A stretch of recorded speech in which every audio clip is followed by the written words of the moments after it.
రేపు పొద్దుగాల కన్న తల్లి ఉన్నట్టుకుంటే అత్తగారింటి కాడున్న బిడ్డలకు ఆ బిడ్డల పండుగ వేసుకున్న నాడే నా బిడ్డ పండుగ వేసుకుంటున్నారని ఆ తల్లిదండ్రులు ఉలకంగా ఒడి బాల బియ్యం తీసుకుపోయి అతను గుర్తులు పెట్టి బిడ్డ పోతున్నాడు. ఆ బిడ్డలు సంపూర్ణపడతారే తల్లి లేని పిల్లలు అవను ఎల్ల ఎటువైనవే అవను ఏ రాజు వెళ్ళిపోయినవు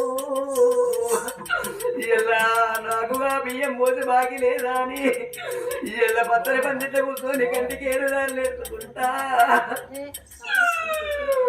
అయ్యో వల్ల వల్ల కాదు అమ్మా అయ్యో వలపయ్యా కాదంటే అయ్యో కవిత పెట్టాలంటే అయ్యో కడతడగా పెట్టాలంటే అయ్యో బిడ్డరా ఏనాయి బిడ్డు అయ్యో నిన్ను నేను కన్నా గాని అయ్యో రాతలు కానలేదే అయ్యో గీతలు కానలేదు బిడ్డలా ప్రాణం వెళ్ళిపోతుందే బిడ్డు.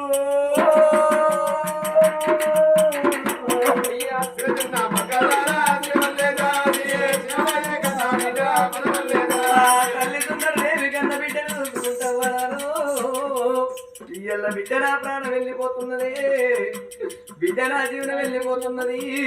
ఇక బతికినంతసేపు ఇక నేను బతకనాని ఆత్మ కళ్ళ తల్లి లక్ష్మవ పాన వెళ్ళిపోవంగా ఆ కన్న బిడ్డకేమి చెప్పనే మా కన్న కొడుకు భార్యకేమి చెప్పి వెళ్ళిపోతున్నదేమ్మా. వరి కొడగా బాలయ్యని కొడుకు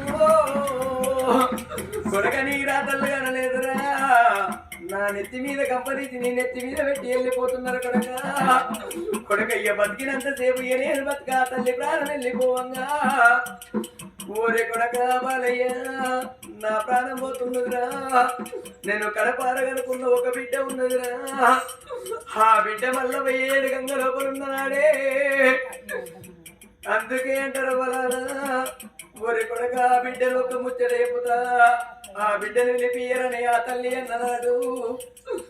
హారిపోయే దీపానికి వెళ్తారు ఎక్కువ అంటారే చనిపోయేటోళ్ళకు మాటలు రావంటారు అవ్వాలా. గోడకు రాతిన రాతలు సున్న పెట్టబోతాయి, బండకు రాతిన రాతలు పాకు రోడితే పోతాయి, నుదుటికి రాతిన రాతలు కష్టపడరా కదా పోవంటారమ్మా.